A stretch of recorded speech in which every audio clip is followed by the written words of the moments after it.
Story time. Story time, wildflowers.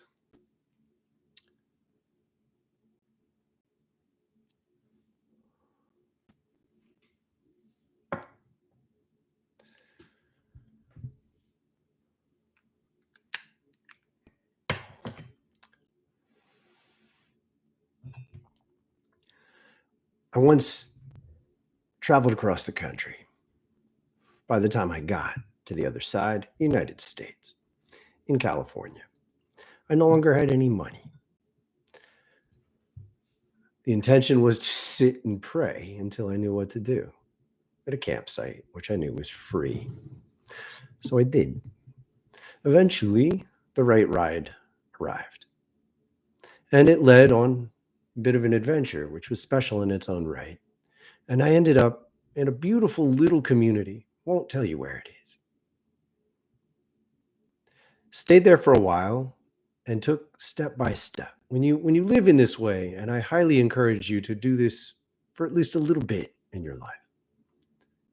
You live this way, you make decisions one step at a time with a pure heart. Your job is to clear your energy. You do a practice.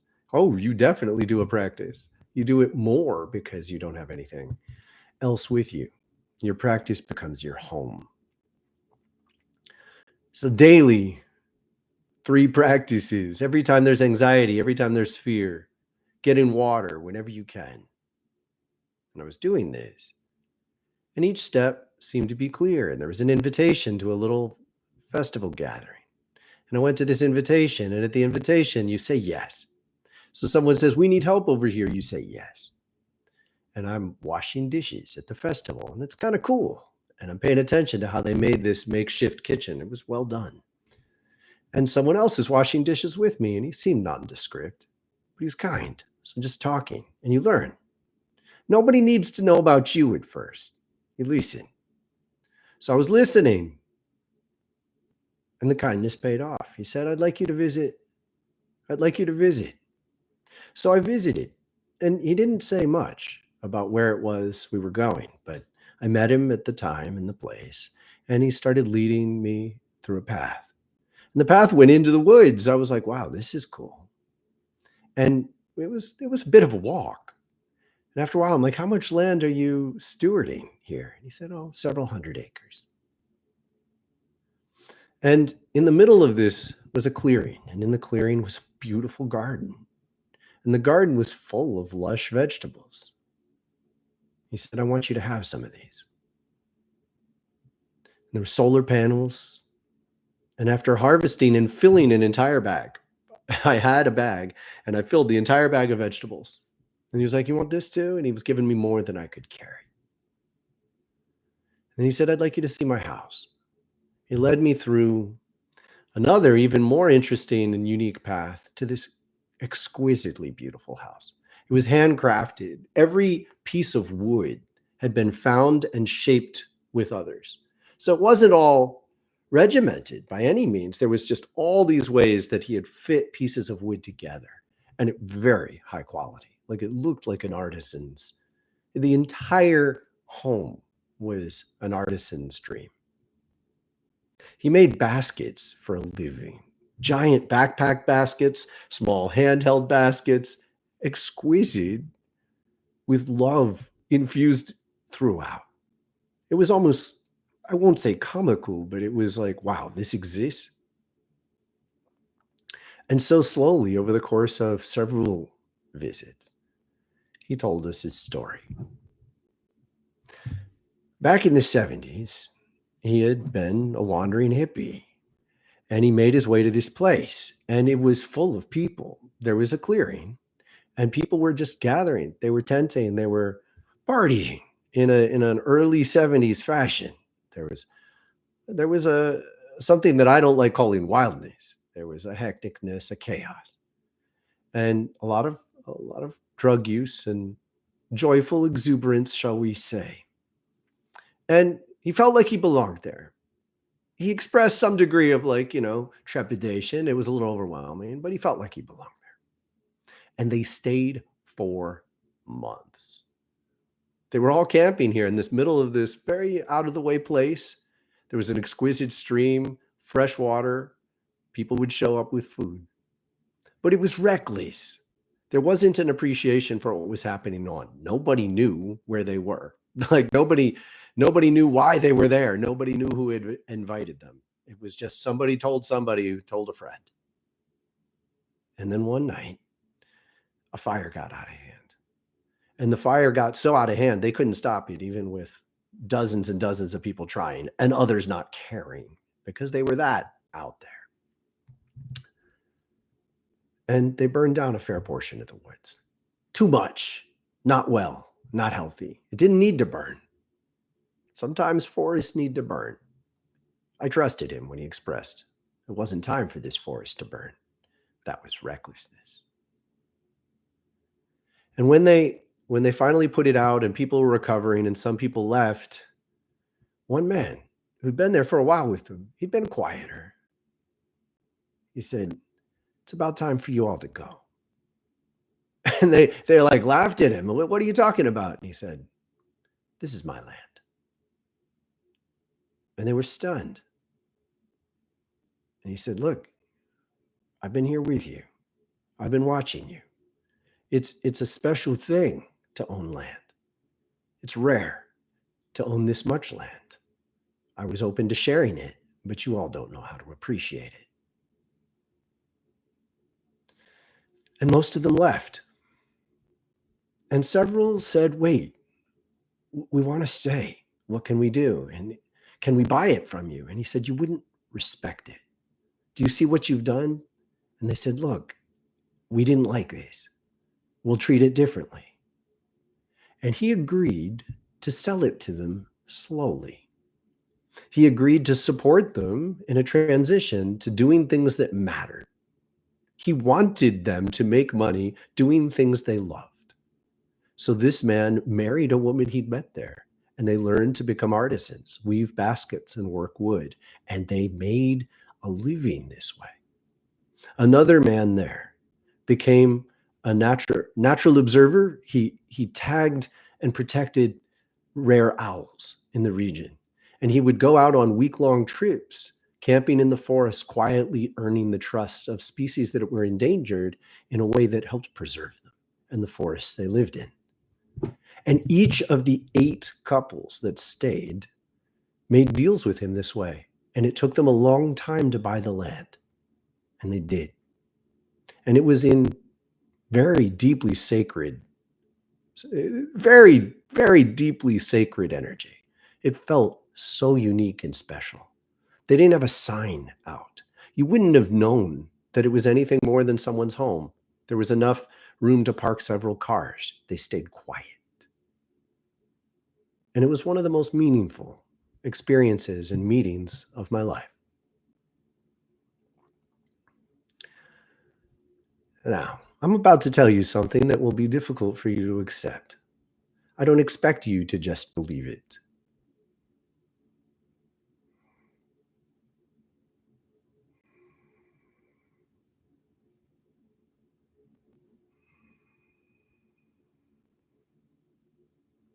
It's about time for some of you all to go.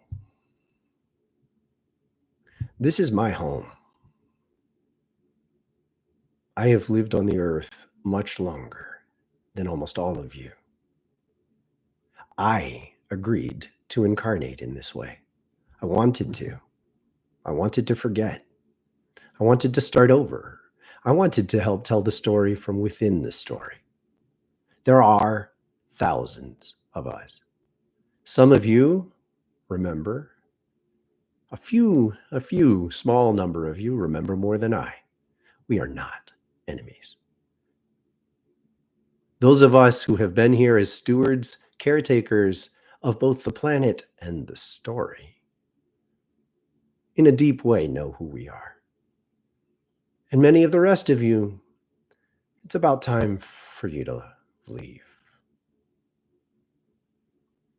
Now, I'll tell you, I would suggest that almost everyone who hears this in a recording of this video, I'm praying and hoping that it does not apply to you. I am praying and hoping that you will simply pass this message on to where it belongs.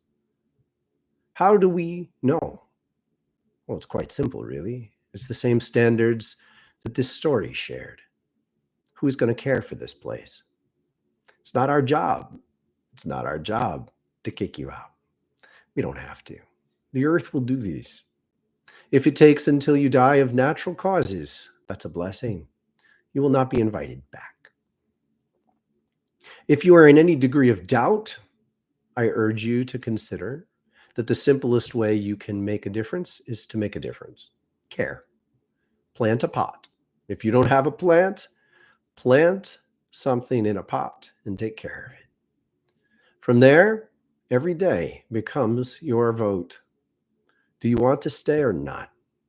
I assure you, if you decide to go in a reckless direction, attempting to avoid the severity and intimacy of this invitation and presence by being even more hateful now towards the earth, towards those around you, you will be labeled with this karma as you leave. That is as much as I need to threaten you. It won't be my job to do anything else. I'd like to tell you another story. I was once around a fire. There were several hundred people around this fire. It was a beautiful fire. I was a musician. I sang, and people were taking turns singing. It was incredible. Never experienced anything quite like it. It was a medium-sized fire, maybe 5 feet across. So substantial, but by no means the biggest I'd seen. And there were a lot of people for that size of a fire. And the right pause came, and I felt the energy reach to me. Now, this is something that I'll take a pause with. When you're in a group, you can feel the energy of the group. I would go so far as to suggest, if you don't know how to feel the energy of a group, you have no business wanting to perform or hold space or gather people's attention in the group. If you do not know how to feel the energy of the group and tune in and ask whether you are welcome or wanted, don't even consider sharing whatever it is you think you have to share, because you don't know why you're sharing if you can't even feel yet. I did. I talked with the energy of the fire and the space the fire held. The fire had an influence that was felt. It roughly related to the circle of people it held. And I talked to this sphere, and the sphere said, wait. And a couple times someone else was singing, and I was chattery in my head, talking about what I should sing. And the voice said, basically, be quiet. If I'm thinking about what I'm going to share while someone else is sharing, that's my contribution right there. I'm being dissonant.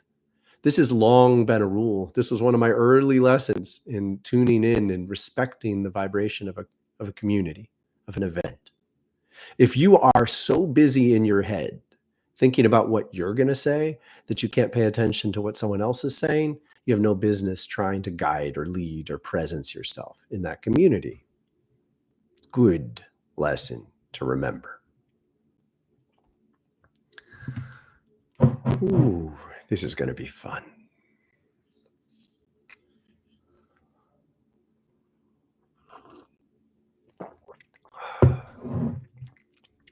So I accepted it. I accepted that everyone who was singing, these were beautiful singers. These were some really exquisite hearts. And I wasn't listening. I was busy being nervous, and I scaled it back and I said, fine, I won't sing. I got it.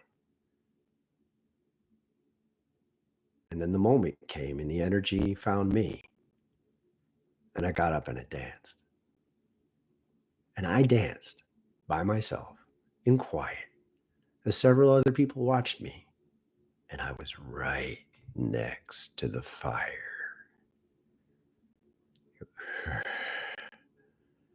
And I leaned into it and I felt the heat. And I said, where is my limit really? I got closer. And I was dancing with my feet next to the coals, while several hundred people watched me in silence. Never experienced anything like it.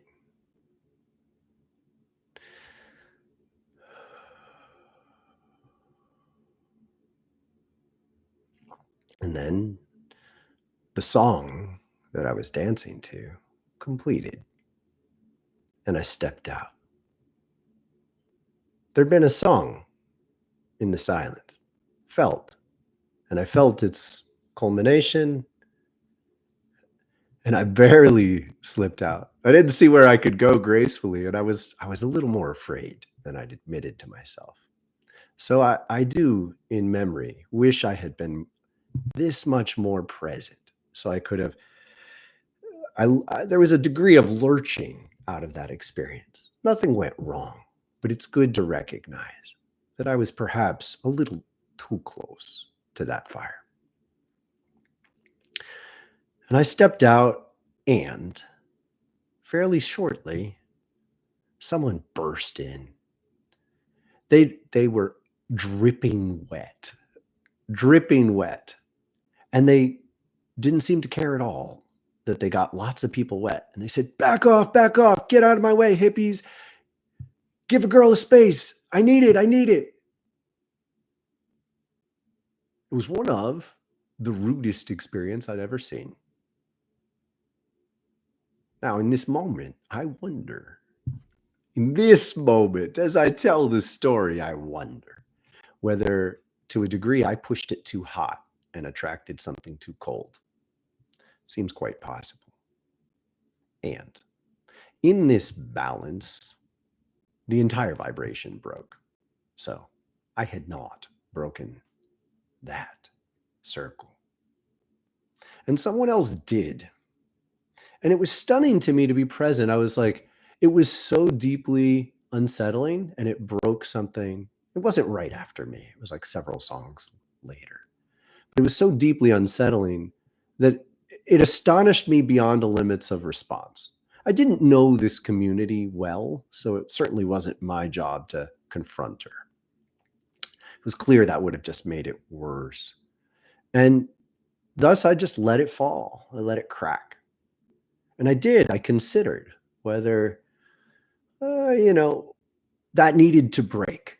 As sacred as it was, it needed to break. Was there something in the integrity of it that it had attracted someone to break it? So as we let this sacredness go, I ask you a question. What is sustainable? What is sustainable? What does it mean to you?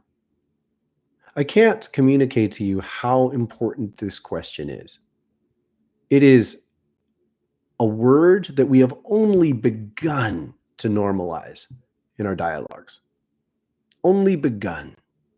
Sustainable is the word of the earth, the second most important word after love. Because if we do not sustain what we are creating, it's gone. We lose it.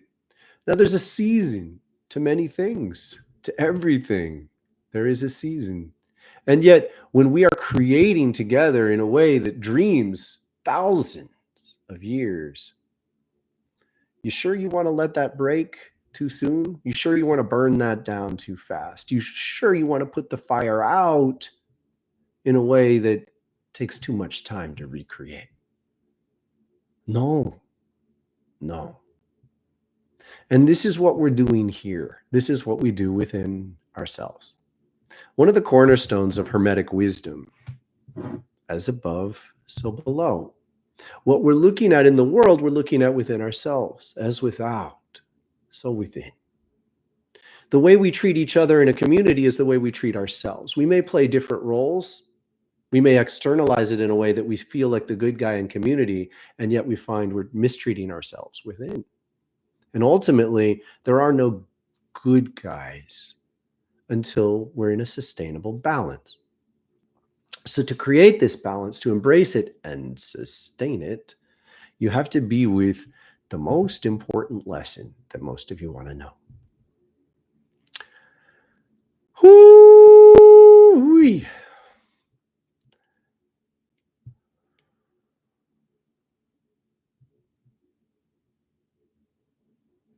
I'm going to urge you to become obsessed with this. I want you to become obsessed with this.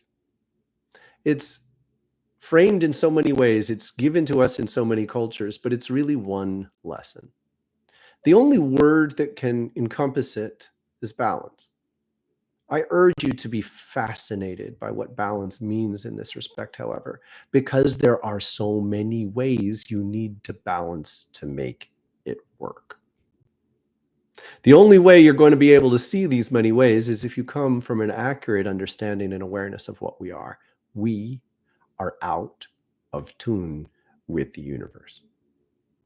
And this is one of the only contexts where I'm going to urge you to emphasize the word universe, because for the most part, I want you to think in terms of Gaia. I want you to think in terms of the earth. She knows exactly how to be in tune. We are more akin to an egg within her, and she is in balance and we are not. And then within this egg, within this sphere of reality, within this density, as many embrace, we are completely out of tune with an awareness for the universe, the life that is all around us, the consciousness that interrelates and connects us to other stars, other beings. What you think of as an alien is just someone cracking through this film to say hi. Really, the universe is covered in light, covered in forms of light that are visible by many forms of eyes. So to be present with how this ends up affecting you is to be here in a way that can do both. And I assure you, it is possible. There are ways in which the intricate presence of the story of the earth, his story as it has been, can be woven with a universal attunement, a Gaian way.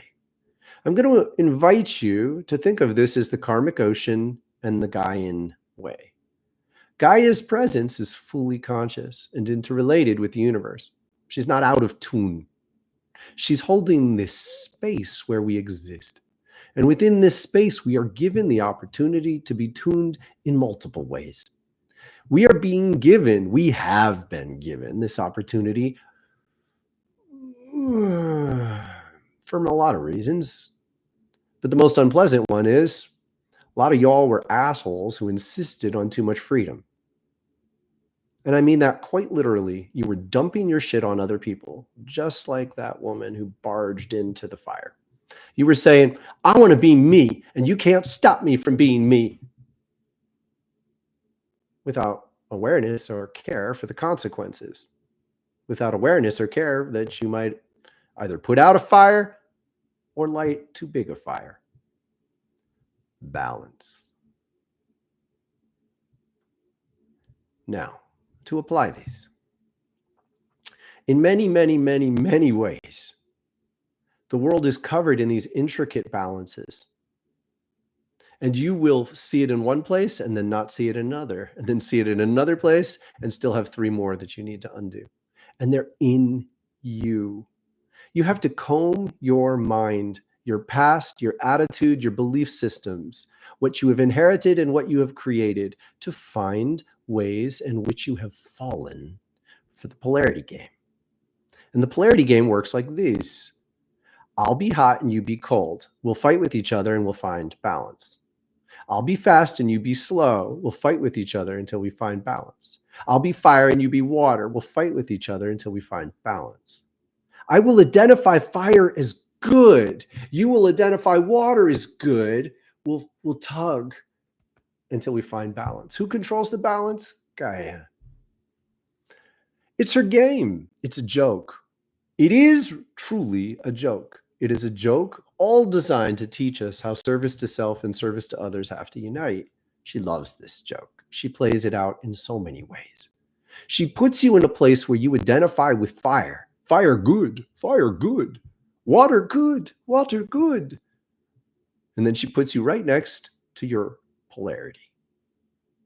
And then she makes you struggle. And she makes you struggle so you won't hurt everybody else. She makes you struggle with someone who's polarized with you until you both learn.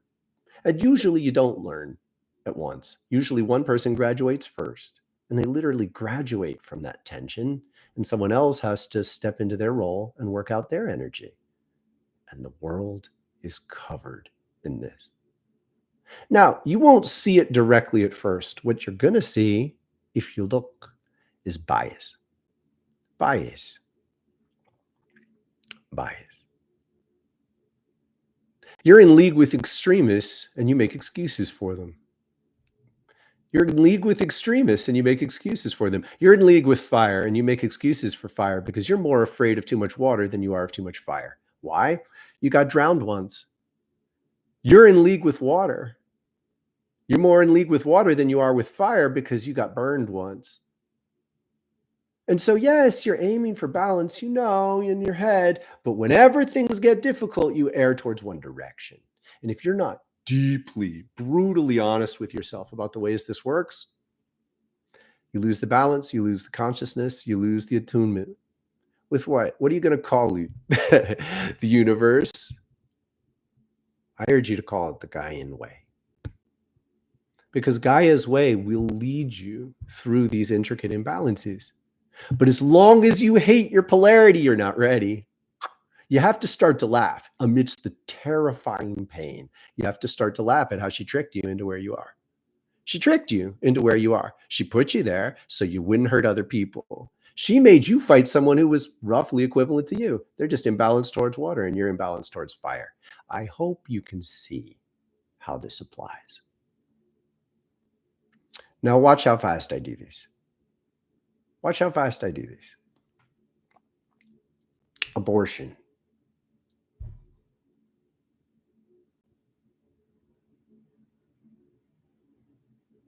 Gun ownership. Wealth. 3. Abortion. If you have sex recklessly because you use sex for power or you want sex for power, if you have sex recklessly and you disregard the nature of the beast, that you get pregnant this way. And when you get pregnant, by the way, ready? Truth does not change just because you obscure it with your mind. You ready? I'm sorry. It's true. When you get pregnant, a spirit starts to weave with the fetus. Now, this is not the same as a life yet. A spirit starts to weave with the fetus. They are still present in other ways. So when the fetus dies, it isn't the same as annihilating their existence, but it is brutally painful for them. In some cases, they don't try again to be born on Earth. Now, in all fairness, expand your awareness even a little more, and the ones that are placed, the spirits that are given a chance to be born through such reckless sexuality, they're not first in line for the best situations. They haven't earned the greatest opportunities. So you could potentially step your knowledge a little further out and then continue to disregard the true consequences. And yet, I assure you, the devastating, shattering pain that it creates to end such a life needs to be measured. Oh, by the way, how many pregnancies result from pressured sexuality? That, whether you like the word or not, essentially rape. Person can't say no. Person can't say no. Someone in the equation can't say no, usually of a certain gender.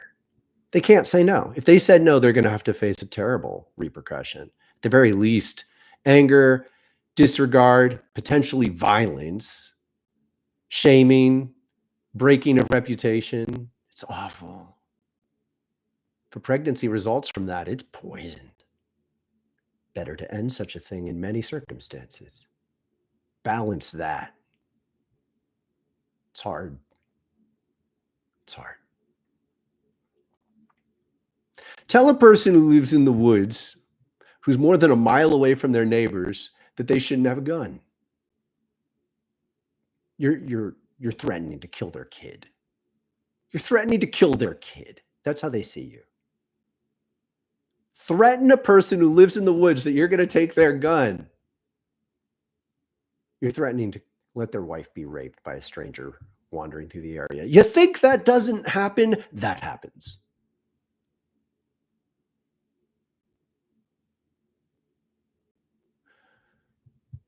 Imagine a stranger coming to rape your wife. Or imagine a coyote coming to eat your kid. Get a gun. Put it above your door. See it every day. Smile. Think about the coyote. Think about the rapist. You know what you're doing? You're magnetizing a stronger potential that a coyote or a rapist will arrive.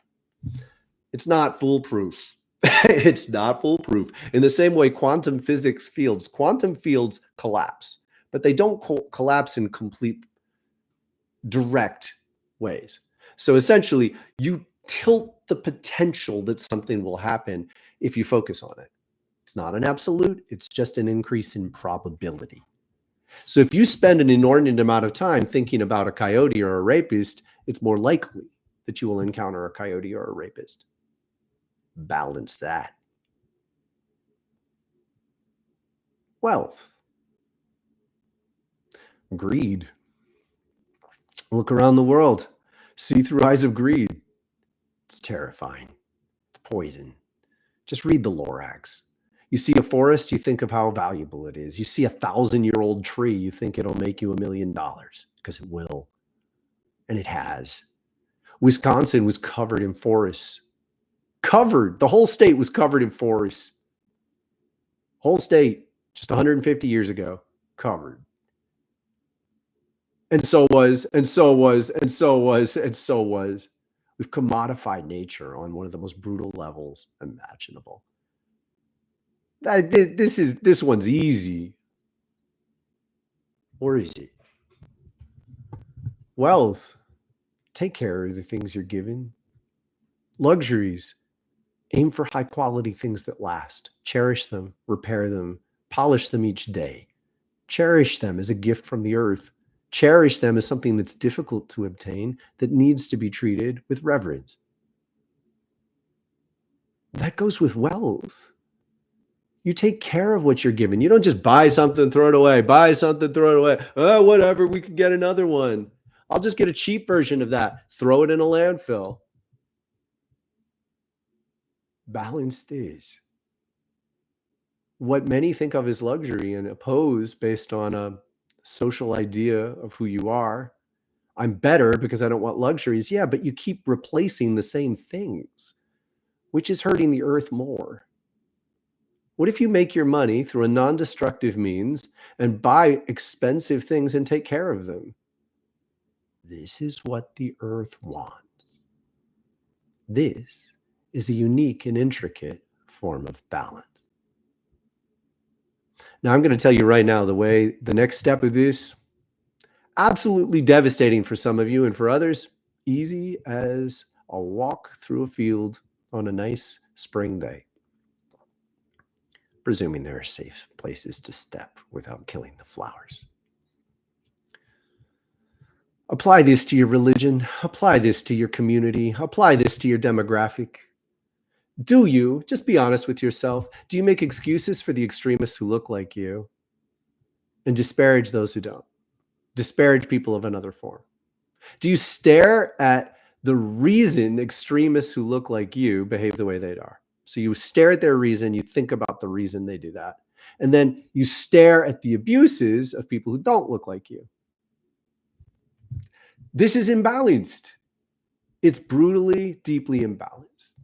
Unless you have a macro view of equations where you start measuring lots of different factors, you're not present in a way that is neutral. You're making the situation worse because you're choosing to think about that rapist coming. You know that this person got mad at this person because this person's father hurt that person's daughter. And you tell yourself that story over and over and over again. But there are 10 other stories. There are 10 other stories that are relevant to understand. There are 100 other stories. There are 1,000 other stories. How do you measure the truth in such ways? And my invitation is to realize you don't. You don't. Not like that. Because where you put your attention is shaping reality. And if you're not praying for a rainbow, you're part of the poison. You can make as many conversational points as you want, but if the end result is that you're saying red is more righteous than blue, that's what you're doing to the rainbow. You can't make a rainbow when you're constantly emphasizing that. But in the same regard, If you think you can set the standards by which we measure where we're going, you've started the conversation in the wrong way. Let's watch this one. This ought to throw you. Now, forgive me, in many cases, my examples are from the United States. This is where I come from, but I believe this applies in most contexts.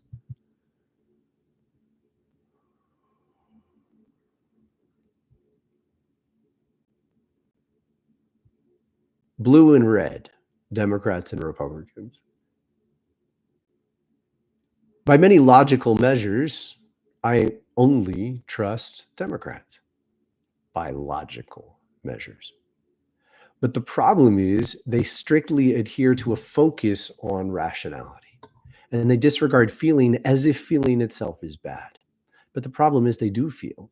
And I'd say overall, if you take the sum total, repressing feeling is a cornerstone of the way of being of a liberal upper middle intellectual class.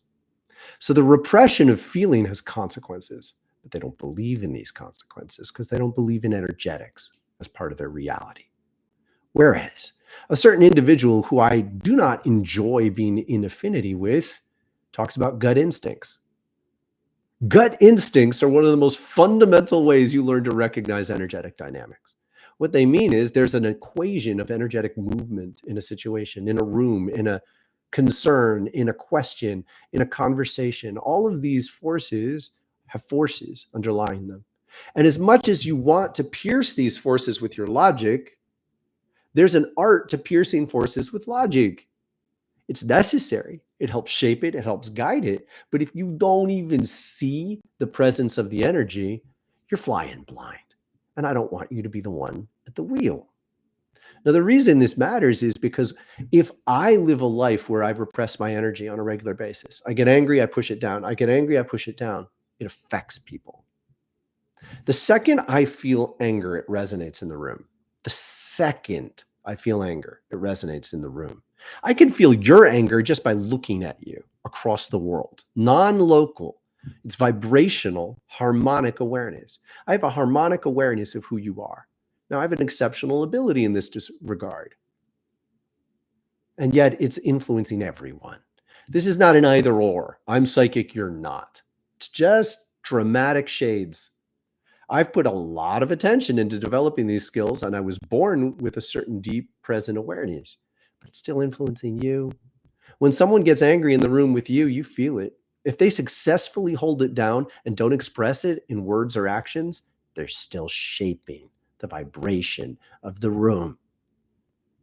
And some people will invariably be pushed by that vibration. So I can say I am superior because I don't express my anger, but it is not possible for everyone in the world to live this way. I'm telling you, it is literally impossible because when you push it down, it goes somewhere. So now you're jostling someone else who does not have the opportunity to develop the same kind of psyche or the same relationship to their anger. So that invariably, they develop a relationship that accounts for it. They create space for it. They don't demonize it in the same way, but they do bear the imbalanced burden of too much. And the end result of this awareness is that drunk people in trailer parks who beat each other and essentially live with rape as a normal part of their lives because they can hear it happening several vehicles away are coping with the garbage, the spiritual garbage from people who think they're superior because they never express their anger out loud. This is not balance. This is not balance. And this is why, despite the egregious violations of moral, I would call it law, my country keeps trading who leads. Because even though this one group, blue, really and truly does put out all the right fires, they really do. They put out those fires, but they don't deal with all sorts of other forces that they unleash in the world. They just pretend they don't exist. And the world can't survive when one color of the rainbow thinks it's more important than the others. And this does translate into consistent behavior. Because the reality is, really and truly, many situations in the world are polarized between red and blue. It's one of the most common imbalances. But like the simple breakdown just into 7 shades, and I assure you 12 works better, but you just break it down into 7 shades and you look at the intrinsic values of yellow and orange and violet and purple and lime and aqua. They're all different ways of being, and they correlate pretty directly to ways of being that you experience in your life. And when we heavily credit one vibration and then interpret everything else in relation to that vibration, we never get a rainbow. And we never get the intricate balance that makes us healthy, that makes us well. And without this balance, we don't tune into the universe. Oh, did you see this is where it's going? It's a giant combination lock. As long as you're trapped in history, over-identifying with one shade in your mind and under-representing and under-respecting the other shades or another shade, you don't get access to the universe. You don't get access to the field. You don't get access to love. As long as you misuse some skills and some strength to abuse other people, as long as you're red, you light fire, you force everybody to pay too much to be near your fire, you treat them badly when they come near your fire, but fire is scarce, so they don't have a choice, you're never getting in. You're never getting in. You think you're winning, you're not winning. You're blue, you have water, people are starving of thirst, you dole it out rudely, with disdain, with arrogance. You take something from people when you do that. When you say I'm better than them, when you say I am smart, they are stupid, you disrespect the fact that they know how to smell a coyote when it's coming, and you would be eaten. To not appreciate the intrinsic gifts of many ways of being is a poison in your mind. And if that doesn't get enough attention, it'll keep you out of heaven. It ends up being that simple. It keeps you out of heaven because you're out of balance. You have to be able to appreciate the use of fire and when to put it out. You have to be able to sacredly revere the presence of sunlight and even learn a form of photosynthesis within your energy field, which is, by the way, quite possible.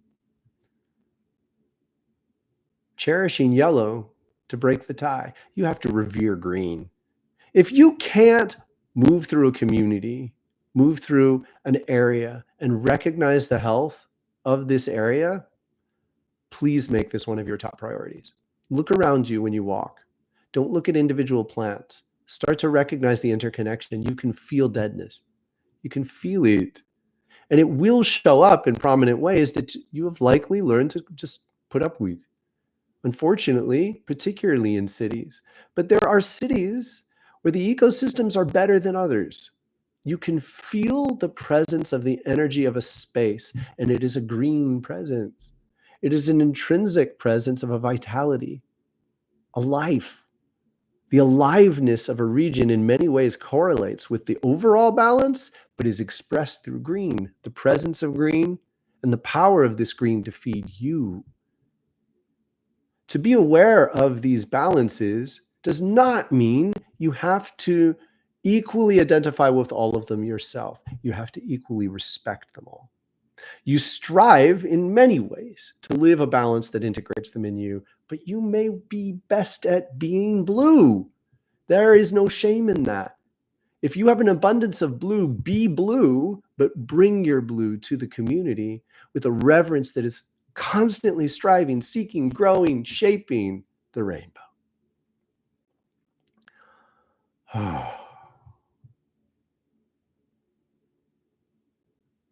Thank you. Thank you for your likes. Thank you for your presence. Thank you for your trust. I'm going to introduce a new exercise that I've done a lot. I don't know why I haven't used this one. I strongly encourage you to aim for this. It's really beautiful. It's very empowering and it's fun. And I just made a short on the yoga channel that uses it, empowers it. This is one of the better goals that I encourage you to integrate. It's not strictly a strength-based goal. It takes strength, but it's more in line with balance and change. And being able to do this, it's so much fun. It's so much fun. So we call it flying dog, and you're alternating lifting one leg and one arm, and aim for it.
Feels awesome.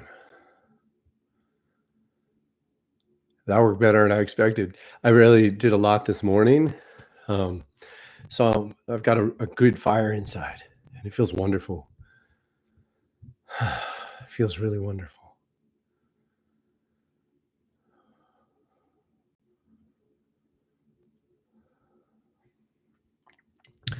I would like to invite you all to consider that it's time. You have a little bit of time to consider, but not much. Right now, I urge you to realize that we're going through a portal time. In fact, yesterday was a really special portal. And what this means is that forces are aligned in a way that can bring you through from one space in your life to another, but you do have to choose. And that means, where are you going to put your trust? If you put your trust in one vision, you may not be able to measure how it unsettles another. So you have to prioritize. And what is your vision of what works? Now, life is aware of you, okay? Life cares about you. So clearly, you have many dreams, many things that you would like to bring into alignment. And you may well bring more of them into alignment than you recognize or ask for, but you still have to place a priority. Now, I have been having an extremely difficult time for the past couple of weeks in my family. I'm not going to go into it too much, but we've been going through a lot of change, and my kids have been really intense. And they've been fighting with each other in a way that perhaps is considered normal in many capacities, but it's been very painful for me. And I have not been reacting well. And yesterday I prayed for not just peace, but creative health, harmony, aliveness. And several things happened that were just exquisite. And this is part of my vision.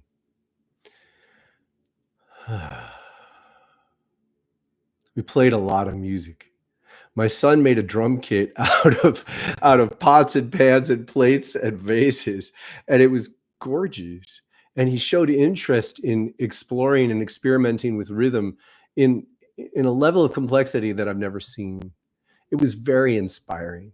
Now he could be a little bossy, but his sister worked with it, and she she was standing on a chair and switching between harmonica and singing while he drummed. And they were coordinating, so they were developing signals for when to change. And they did this all on their own. Now here's the thing. I was giving my wife a mini session. She has not been sleeping well. We've been under too much stress. And I'm going to refer to this in a moment, but we didn't stopped the session when they started fighting, at a point when we always do. We always go and, dare I say, interfere. And they worked through it into this musical experience. I don't recall ever having done this before, not once. And so in many ways, I was given this quick awareness that I've been clamping down. Mr. Wild here has been clamping down too much on my kids and not giving them the space to work through their difficulties in a way that can lead to extraordinary creativity. And I have one of the most vivid prayers I've ever received, because now this is a prayer for me. My prayer is that they learn to convert this energy into something creative and wonderful. They did it. I know what it looks like. I know it's possible. And now I can be present with this in a way that can ideally help me treat these confrontations as speed bumps. My wife's word. Tali is my wife. And it's a big bump. It feels a little like scaling a mountain, to be honest, but we did it.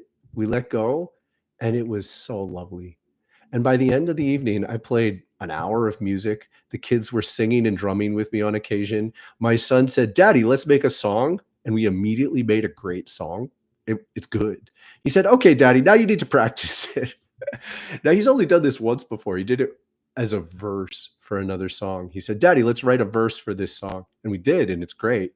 Now he just did it with a song. I got a whole new song that I love. So this depth of prayer is the harmony from which I want to come. I want to live like this every day. We were doing yoga before we went to bed together. We were singing, making music together. The kids contributed more on their own to cleaning up than normal.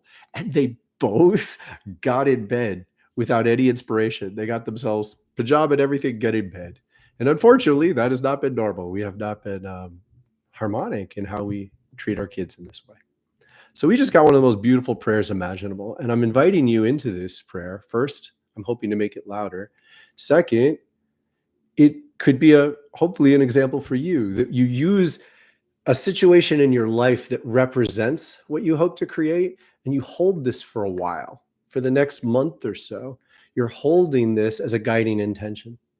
And it comes out of a vision that unveils having a wildflower fire retreat in a year, a 2026 retreat. We're looking into it. And this is birthed out of feeling this harmony. So when I feel this harmony in my home, I can reach it out as like an overflow into the world, and know that it's coming from the same space. So this feeds this. They're going to be a natural dance between these forces in my life. But you got to place it somewhere. Like, where is the heart of your vision, of your prayer? I'm inviting you to do that for yourselves. We're going to emphasize it in the lightning sessions that are about to come. Now, I want to talk about this a little before we get there. We got to change the tune, guys. I had a terrible migraine last Tuesday night. And in part, I just took on too much. I was taking on too much in many forms, in many forces, but I also did not run Tuesday the way I would want to in the future. In part, I'm going through a big transition. I've had this thing for a long time. I've shaved it off a couple of times, but I just bring it back. And quite frankly, I think it relates to me trying to be too much of a tough guy. I've embodied it. I've lived it, but it's not my heart. And it's out of tune with my heart. In many ways, I've been coming up against criticisms for much of my life, and I've wanted to tell those criticisms to fuck off. But at a certain point, you put too much energy into saying no to things, you become those things. And it's fueled me with too much repressed anger within myself that I need to take responsibility for.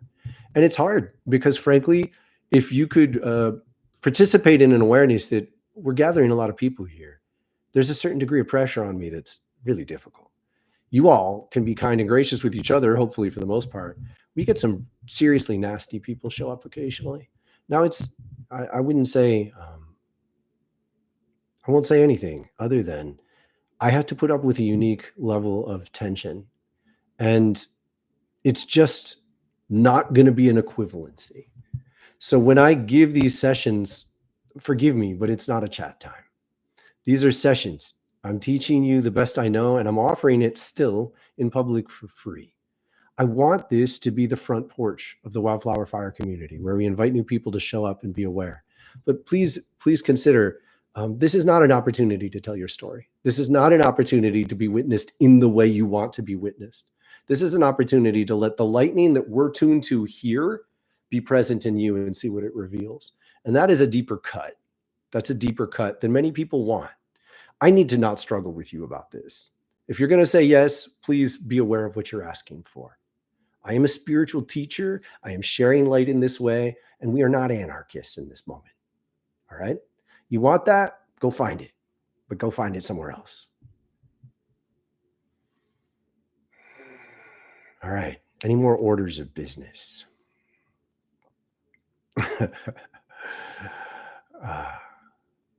Look, some of us pause deep. Some of us have been here a very long time. Running history is essentially something we do. This seems difficult to bear. I get it. But this is the real beneath the real. We say we're going to throw a history. We're going to tell a story. Here are some of the foundations. There are certain fundamental consistencies to how the rainbow breaks apart and comes back together. This is at the heart of the weaving of a history. But each one changes. More changes than you might be able to embrace. More changes than you might be able to fathom if I were to tell you all of it.